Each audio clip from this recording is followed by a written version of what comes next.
Señoronas, señorones, bienvenidos a esta tercera parte de la crónica del viaje de la gira por Europa para traer inversión extranjera a Nuevo León, a nuestro estado. Esta es la tercera parte del viaje en donde pues nos despedimos de Alemania, nos despedimos de Suiza. Se acordarán en la última parte, por si no lo vieron. Vean la segunda parte muy buena en donde les platico todo lo que hicimos en Zúrich, las empresas que visitamos el corporativo de la FIFA y bueno, muchas experiencias muy padres ahí. Fue el famoso Día de la Liberación, el Liberation Day, en donde Trump anunció sus aranceles. Estamos pues en Zúrich, en plena gira de inversión. Pues obviamente el anuncio de los aranceles pues iba a ser algo súper importante. Así que da el Liberation Day. El resultado fue que México y Canadá pues de alguna manera salieron bien librados. Todo el contenido TEMEC hasta ese momento pues no había cambios. Entonces la realidad es que pues el anuncio nos había dejado a nosotros, Nuevo León, que es el estado al norte de México, y en general a México nos había dejado bastante bien parados. Al día siguiente dejábamos Zúrich, Suiza, y volábamos para los países nórdicos. Era mi primera experiencia visitando los países nórdicos. Específicamente llegamos a Suecia, un país que sinceramente ya le tenía muchas ganas. He escuchado muchísimo sobre Suecia, sobre su gente, sobre su modelo económico, sobre, pues no sé, todos sus costumbres. Uno de los países sin duda nórdicos más interesantes. Es el más grande, con 10 millones de habitantes. Sí, eso es grande para estos países. Oye, aquí en México y en Latam, pues es una ciudad normal. Pero no, acá Suecia, todo el país tiene 10 millones de habitantes. Y llegamos a Gotemburgo, que es la segunda ciudad de Suecia, no es la capital, no es la ciudad principal. Esta es Estocolmo. Nosotros volamos directo de Zúrich a Gothenburg, que es, digamos que la ciudad industrial. Yo me identifiqué mucho, pues porque es como es como México, es como Monterrey, ¿no? Es la ciudad industrial de Suecia. ¿No? En Suecia, la moneda, si bien está dentro de la Unión Europea, la moneda no es el euro, es la corona sueca. 10 coronas es un dólar. Y bueno, pues llegamos al aeropuerto de Gothenburg, ¿no? Que algo que me llama mucho la atención, que no estamos tan acostumbrados nosotros en Latam, es las cosas en Europa, salvo las principales ciudades. Las cosas en Europa tienen un estilo, pues en realidad muy minimal y muy pequeño. Es la realidad. O sea, otra vez, son ciudades pequeñas, muy bien cuidadas. Y, por ejemplo, el aeropuerto, pues era un aeropuerto muy pequeño, muy bonito, eso sí, porque ya se empezaba a ver el diseño nórdico. A ver, gente, yo no soy un experto en diseño y en arquitectura, pero sí los países nórdicos tienen como un estilo muy particular. No me pregunten cuál es, pero ya se empezaba a notar pues desde el aeropuerto de Gotemburgo, ¿no? Y teníamos una cita muy importante ahí en Suecia, que íbamos a visitar Volvo Trucks, ¿no? Seguramente ya conocen esta marca de autos. Pues bueno, Volvo, además de hacer los autos, también tiene su división de camiones, que quizás los has visto pues en alguna carretera. Son muy buenos. Tienen camiones de todo tipo, desde eléctricos hasta de dimensiones gigantescas. Pero bueno, antes de platicarles cómo estuvo el tema ahí con Volvo, en una planta muy grande, una de las cosas que teníamos que platicar al momento de llegar a Suecia definitivamente era su sistema económico, el famoso capitalismo social. Creo que cuando mucha gente le gusta hablar sobre economía, sobre modelos económicos, sobre qué podríamos aplicar en Latinoamérica, sobre cuál es el mejor modelo, etcétera, etcétera, etcétera. Creo que siempre va a salir en la conversación el sistema nórdico. Y así lo platican, ¿no? Así, ese ha sido el nombre que han acuñado, ¿no? El modelo nórdico se refiere al modelo económico nórdico, que es el capitalismo social. Fundamentalmente es impuestos altos en una economía de libre mercado. Ese es el fundamento. Pero te estoy hablando que impuestos muy altos, inclusive pueden sobrepasar el 50% del ingreso en ciertas condiciones. Sí, y es una realidad. Y están acostumbrados a pagar estos niveles bastante altos de impuestos. ¿Pero qué incluye mis impuestos? Preguntarás. Educación, salud, pensiones, prácticamente el transporte, servicios públicos de alta calidad. O sea, es como bien dirían, unas cosas por otras. Pagas impuestos altos, pero prácticamente te cubren todo y de muy buena calidad, porque tu pregunta directa sería, oye, Mauricio, ¿y están contentos pagando estos niveles de impuestos? Claramente, cuando recibes tu ingreso y te toca pagar esos porcentajes tan altos, ay, como a nosotros acá en Latinoamérica, como que nos arde, ¿no? Dices, ¿cómo puede ser? ¿Cómo ellos pueden estar a gusto pagando estos niveles tan altos? Sí, son progresivos y lo que tú quieras, pero siguen siendo porcentajes bastante altos de impuestos. Y probablemente la respuesta está en lo que todos inmediatamente piensan cuando les dicen, oye, ¿estarías dispuesto a pagar este tipo de impuestos? Pues la gente dice, si todo va a funcionar y si todo va a ser de muy buena calidad, pues claro que sí. ¿No? Lo cual entra un juego del huevo o la gallina, ¿verdad? ¿Por qué los servicios no son de buena calidad? Bueno, pues porque no se pagan los impuestos suficientes. Bueno, ¿y por qué no se pagan los impuestos suficientes? Pues porque no hay servicios de calidad. ¿No? Y empieza este círculo del cual estamos muy acostumbrados en Latinoamérica, ¿no? Y también estamos acostumbrados pues, a niveles de corrupción muy altos en donde, pues, no vemos un impacto directo en los impuestos que estamos pagando, ¿no? Escuchamos historias de todo, por lo que nos cuesta mucho ver este tipo de modelos, cómo funcionen, ¿no? Y desde luego que hay ciertas claves para que un modelo de un capitalismo social funcione. Para empezar, tiene que ser una economía competitiva, ¿no? O sea, si no tienes una economía competitiva, si no tienes empresas productivas, si no tienes un alto nivel de innovación, ¿no?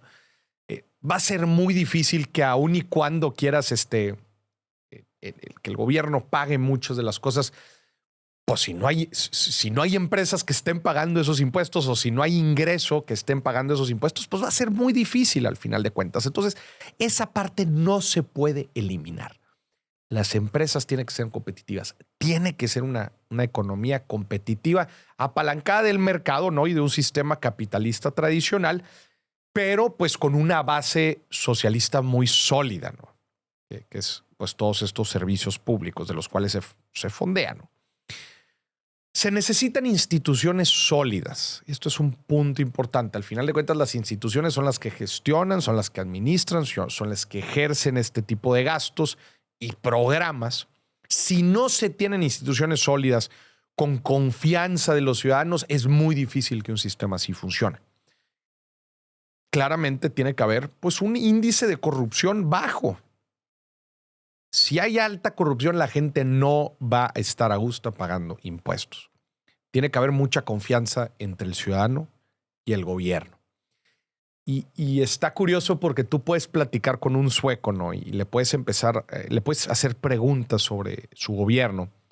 Y como que hay algo muy generalizado en donde a la gente en general no le gusta decir cosas buenas del gobierno, ¿no? Es un choque constante que existe entre la ciudadanía y quienes lo gobiernan, ¿no? Pero no se compara con el sentimiento que se tiene, por ejemplo, en Latinoamérica con sus gobernantes, ¿no? O sea, como dicen, toda proporción guardada.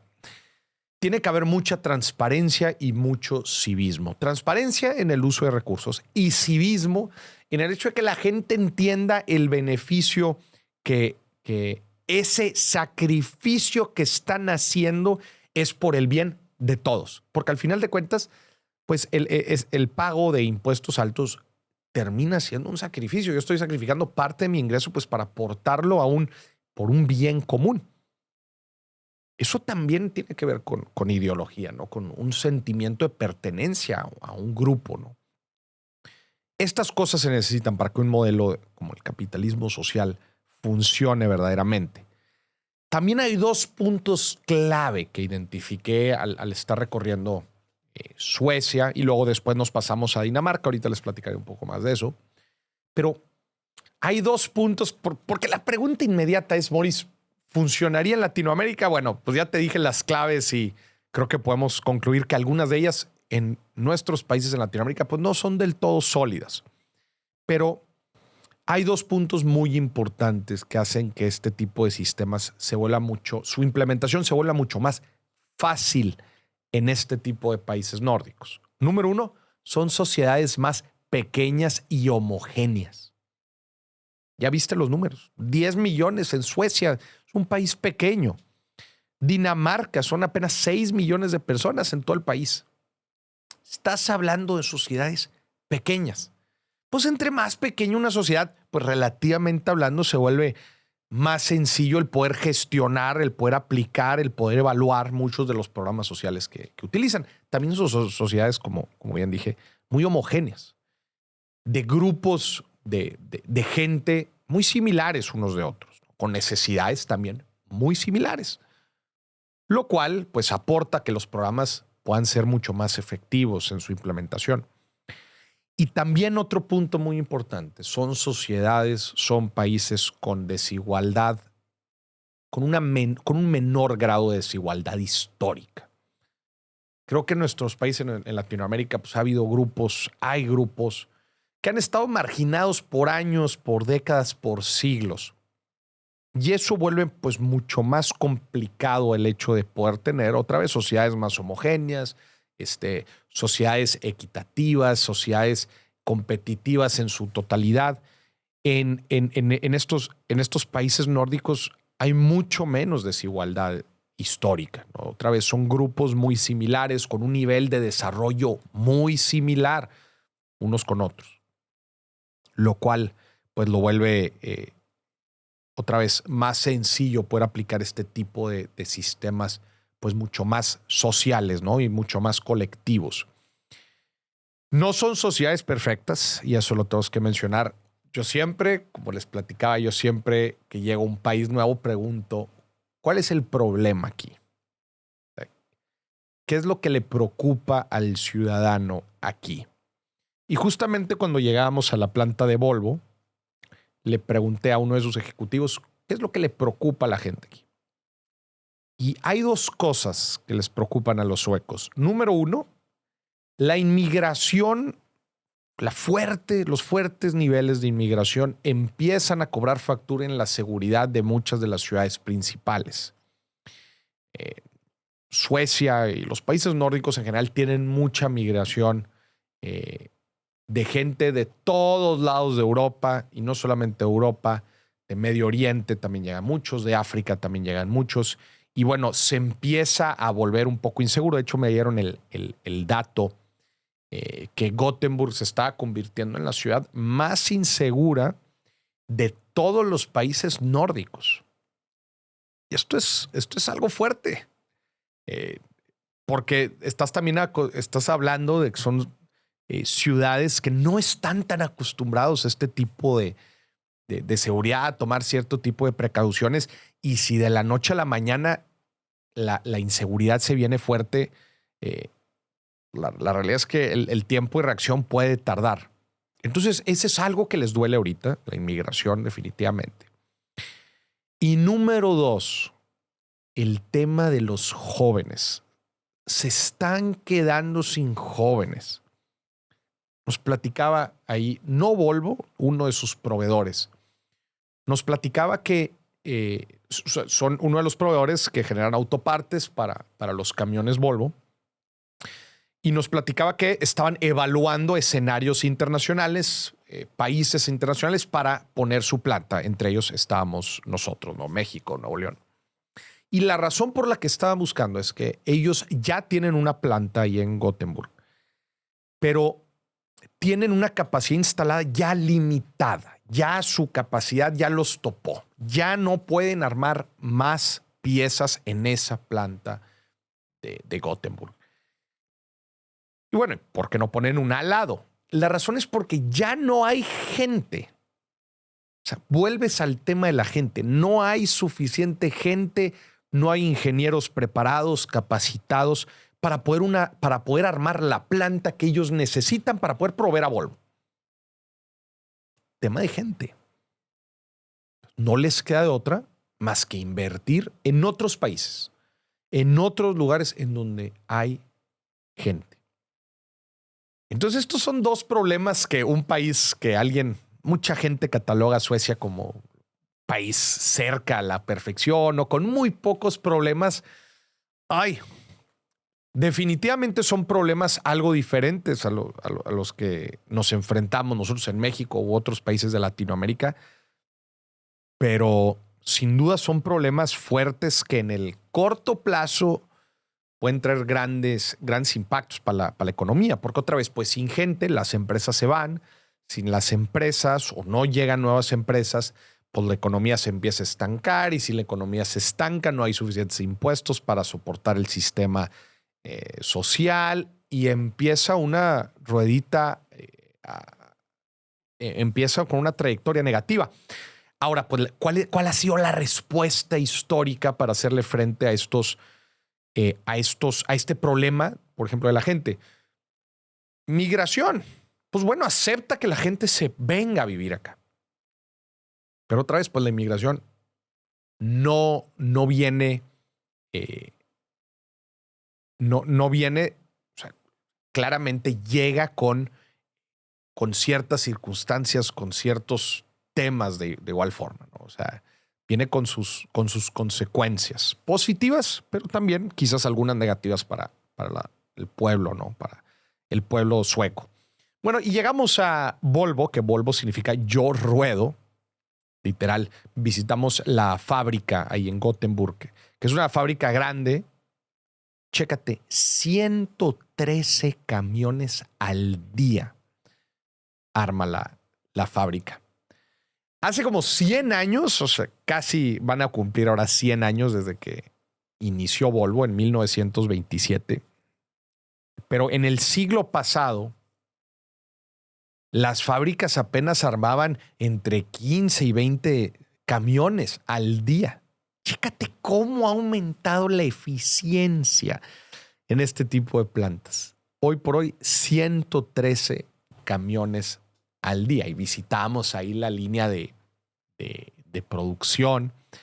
Te llevan ahí, cómo desde la transmisión, cómo la van pasando, le van instalando pues todos los componentes. Esta planta era prácticamente una L, era en forma de L, donde otra vez pues desde la transmisión, ¿no? Era una barra así de acero gigante y le iban instalando todos los componentes, le iban poniendo después un poco más adelante el motor, ¿no? Luego le ponían la carcasa. En realidad bien interesante. Poca gente, eso sí. Creo que ya las plantas hoy de autos de autos y de camiones ya no tienen tanta gente como antes, aunque esta sí hay ciertos componentes, muchos detalles que todavía hay gente que los está haciendo, ¿no? Ahí dentro de la planta. De hecho, nos dijeron que esta planta en Gothenburg es muy similar a la que están instalando en Nuevo León. De hecho, es en Ciénega de Flores con una inversión de $500 millones. Una planta muy similar. Va a ser alrededor de 113 también camiones al día. O sea, prácticamente va a ser un símil. Nos dijeron que solamente que no en formato de L, sino que más bien recto, porque también lo iban a poner, va a tener su propio paint shop, ¿no? Que le llaman, que es donde hacen ciertos acabados de pintura. Algo que me llamó la atención, muchas chavas en la planta de Volvo. No sé, es un ambiente rudo. Pues es un ambiente rudo. Estás maniobrando piezas de autos. O sea, es un trabajo que requiere pues cierto trabajo físico, cierto esfuerzo físico, y me llamó la atención que había muchas chavas. Para la gente que me siguió en redes sociales mientras hacía el recorrido, pues muy curioso, ¿no? Bastantes chavas para lo que uno pensaría que hubiera en una planta de autos. Otra vez, esta no era una planta de autos, esta era una planta de camiones. Volvo Trucks, que es otra división dentro del grupo Volvo. Y bueno, nos despedimos. Fuimos a cenar a un restaurante riquísimo ahí de pescado. Pues está en Costa Gothenburg, y comimos un pescado delicioso. De los mejores restaurantes, sin duda, que visitamos en todo el viaje. Fuimos ahí con los ejecutivos de Volvo. Y bueno, pues también el sueco, ¿no? La característica del sueco, así güero, alto, muy, muy relajado. Siento yo que a comparación de otros perfiles así de países nórdicos, el sueco muy relajado, muy platicador, muy abierto. Mis pocas experiencias, en realidad no he tenido muchas experiencias con suecos, pero la verdad es que a todo dar, muy buena onda. Dormimos esa noche porque a las 5 de la mañana del día siguiente salíamos para Billund en Dinamarca, porque visitaríamos la planta y las oficinas de Lego. Billund es un pueblito chiquititísimo dentro de Dinamarca, donde la capital, seguramente la has escuchado, es Copenhague. Para llegar a Billund había dos opciones. Por avión, pero por avión teníamos que agarrar una escala, terminaban siendo como 7 horas en total de traslado, o nos podíamos ir en auto. En auto también iban a ser como 5 o 6 horas, porque eran 3 horas de Gothenburg a Copenhague y otras 2 horas y media, 3 horas de Copenhague a Billund, ¿no? Entonces decidimos mejor irnos en auto, más cómodo, olvidarse los transbordos y todo el rollo. Pero para esto pues nos teníamos que levantar a las 5 de la mañana porque teníamos una reunión bastante temprano con los ejecutivos de Lego. Así que nos levantamos, listos, salimos de madrugada de Gothenburg y agarramos carretera. Una carretera con unos paisajes preciosos, imagínate. El amanecer en los países nórdicos pues es muy, muy bonito. Cruzamos un puente, el puente que conecta Suecia con Dinamarca. Era un puente súper, súper chingón, porque te toca ver todos los parques eólicos así en el mar.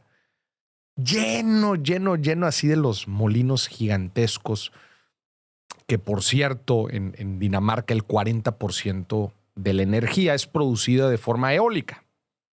Pero en verdad es una postal increíble estar viendo así todos los parques eólicos en el mar mientras estás cruzando por el puente que conecta Suecia con Dinamarca. Hicimos una parada rápida en Copenhague, que es la capital, y desde que entramos a la ciudad nos dimos cuenta, gente, Copenhague es la ciudad de las bicis. Así como Ámsterdam también tiene muchas bicis, y son ciudad, que por cierto está muy cerca de Ámsterdam, pero son ciudades hechas para la bici. O sea, son ciudades planitas, con un clima espectacular. Como, ¿para qué te moverías en auto? Y tampoco son ciudades muy grandes. Apenas todo Dinamarca tiene 6 millones de habitantes, imagínate. Eso sí, Dinamarca tiene uno de los PIBs per cápita más alto del mundo. $74,000 por persona, Producto Interno Bruto per cápita. Estás hablando que en pesos mexicanos son 1,480,000 pesos al año, y al mes 123,333 pesos al mes por persona. Es altísimo. Definitivamente un país con una calidad de vida espectacular. Está entre los top 3 países más felices del mundo. Y otra vez, la gente se mueve en bicis, muy poco tráfico, y eso que estábamos pasando por la ciudad en la plena hora del commute, un día entre semana. Esperarías que hubiera tráfico en el centro, ¿no? Eso sí, había un tráfico gigantesco de bicis. Hicimos una parada muy rápida ahí para ver el centro y todo, y listo, continuamos porque teníamos una reunión otra vez en Lego, en Billund, ¿no? Que es otra vez a 2 horas y media, 3 horas ahí de Copenhague. Empezamos a entrar a este pueblito de Billund. Es un pueblo mini, prácticamente es el típico pueblo europeo que está hecho para la fábrica que está en esa ciudad, ¿no? Me imagino que, no sé, Wolfsburg, donde está la planta de Volkswagen en Alemania, es muy similar. El pueblo es un pueblo hecho para la fábrica. De hecho, dicen que Lego tiene más empleados que Billund habitantes, porque hay muchos empleados que no viven en Billund, sino viven en Copenhague y se avientan las 2 horas todos los días para ir y venir. Entonces, bueno, entramos a Lego. Oye, unas oficinas espectaculares. Muy, pero muy chingonas, perfectamente diseñados. Aquí otra vez a todos los fanáticos del diseño, no me dejarán mentir que el diseño danés tiene sus peculiaridades. Y de hecho creo que es todo un concepto el diseño danés. Pues se imaginarán las oficinas de Lego súper bien diseñadas. Ojo, cuando digo diseño danés, no solamente me refiero a las oficinas y al diseño de interiores, sino también la ropa, la moda danesa. Una forma de vestir muy peculiar, así con ciertos colores y ciertas prendas. Muy, muy chido, la neta. Lego significa jugar bien. Y fue fundada por Ole Kirk Christensen en 1932. Que la gente cree que Lego pues, siempre ha sido lo que hoy es Lego, ¿verdad? Estos famosos bloques que se van conectando unos con otros. Pero no. Su fundador empezó con una tienda de juguetes, sí, pero eran pues juguetitos así de madera, ¿no? Típicos de aquellos países en esa época también, ¿no? El patito así de madera, que de hecho lo pudimos ver ahí en las oficinas, ahí tienen una réplica. Pero lo que su fundador buscaba con Lego es que no fueran juguetes independientes, sino que lograr hacer un sistema de juguetes en donde el juguete que yo comprara hoy se conectara con el que compre mañana y juntos pudieran crear un tercer juguete que hoy no existe. Para esto los juguetes deberían tener pues ciertas piezas que se pudieran interconectar unas con otras. Y así nace el famoso bloque que hoy conocemos y su sistema de bloques. Pero todo nace pues de esta intención de Ole de que fuera un sistema interconectado que diera oportunidades infinitas de juguetes, ¿verdad? Y que no fueran solamente juguetes independientes y que de uno te aburres y lo tiras y ahora vas por otro y listo, ¿no? Algo que me impresionó mucho de las oficinas fue pues este toque muy orientado al empleado. Especialmente había 2 cosas dentro de las oficinas impresionantes. Uno, que era un taller de prototipado. Que era un saloncito, imagínate así, un saloncito que había una cantidad gigantesca de herramientas para prototipar cosas. Pues no sé, desde cuadernos para dibujar hasta máquinas para coser. También había inclusive impresoras 3D.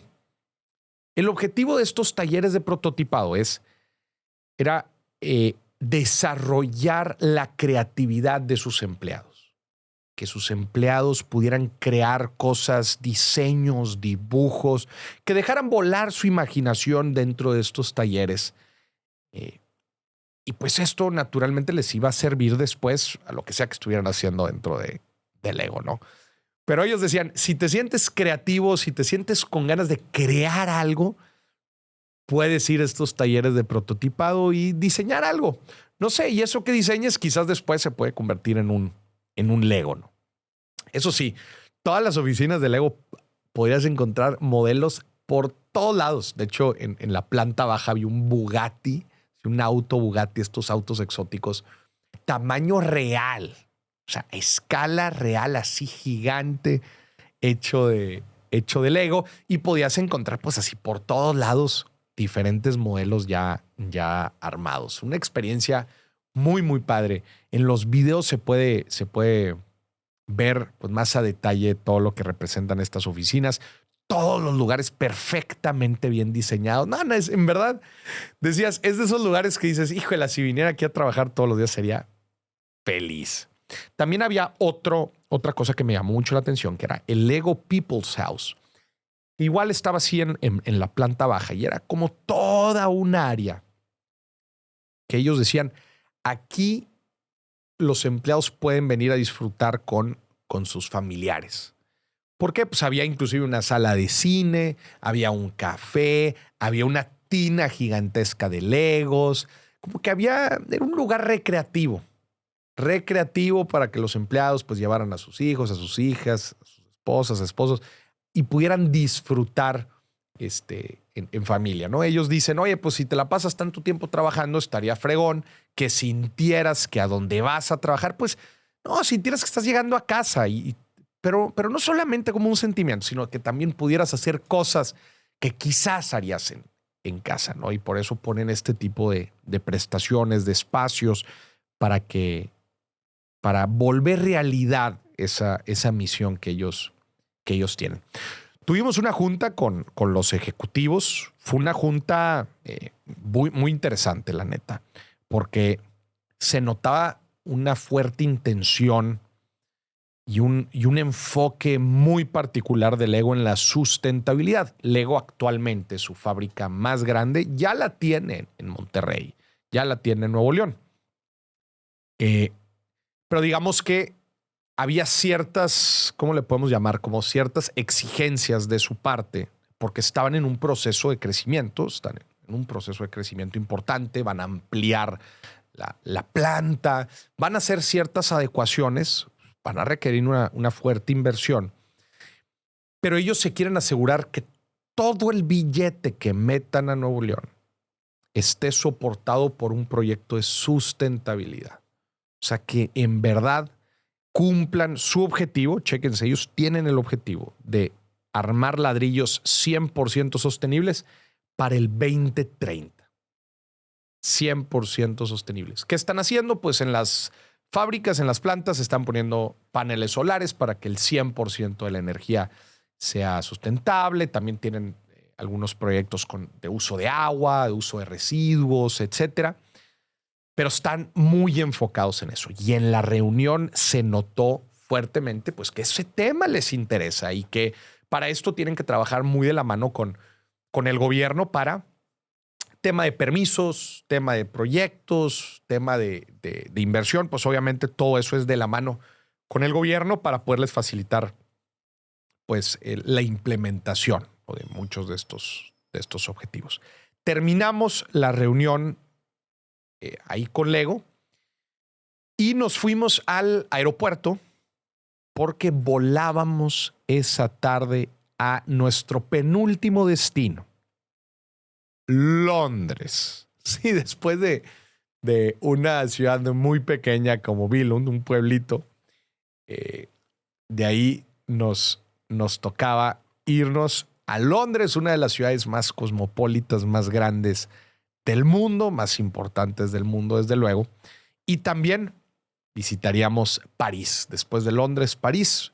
En estas dos mega ciudades tendríamos las últimas reuniones con inversionistas, con personas que están queriendo desarrollar negocio en Nuevo León.